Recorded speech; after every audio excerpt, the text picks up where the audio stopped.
fact, our ancestors used to eat very differently from us. Bread, for example, a very common food today, was made by hand in the old days. But now, many families find it more convenient to buy bread at the supermarket. What most people don't know, however, is that these foods are full of preservatives.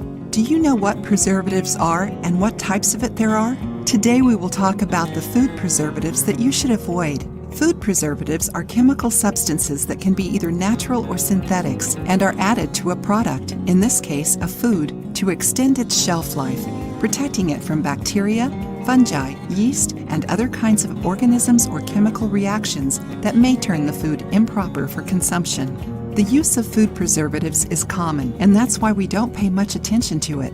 But if you get into the habit of reading labels, you will notice it. Even though they are now something common, there are some substances found in food preservatives that are harmful to our health and can cause allergies, gastric issues, and even cancer. According to studies, the preservative called sodium benzoate and food colorings can cause symptoms of attention deficit disorder in children. Did you know that? It really is something worrisome. Because of that, it is important to pay attention to what you are eating. Many foods are full of preservatives, but some of them really take the cake, as is the case with dairy, pre-made sauces and beverages, sausages, snacks, and cookies. The most common types of preservatives are antimicrobial, antioxidant, and enzymatic inhibitors. Are you enjoying this video? Give it a thumbs up and help our channel. Antimicrobials act by killing and inhibiting the growth of microorganisms that can change the food's quality. An example of an antimicrobial preservative is salt. When we put salt on meat, it absorbs all the water from the food, which prevents the meat from absorbing more humidity from the ambient air. Since the microorganisms are left without any water to reproduce, meat lasts for a longer time.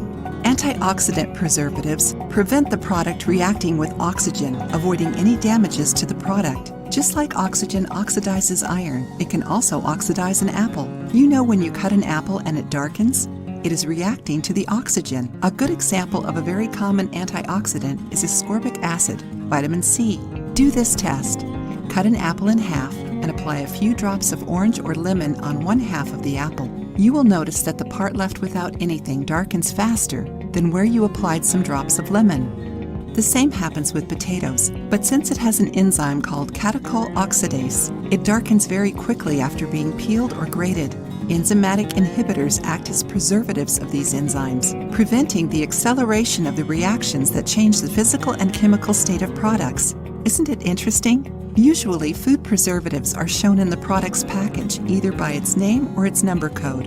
An advantage of using preservatives is that foods and products can be preserved for a longer time, avoiding contamination of people. The big disadvantage is that food preservatives may be linked to diseases and disturbances like autism and obesity. Some studies have concluded that the artificial preservatives used in many processed foods possibly increase the risk of inflammatory diseases, metabolic disturbances, and obesity. The same preservatives that affect microorganisms can also affect human health. If you are going to consume them, do it with moderation.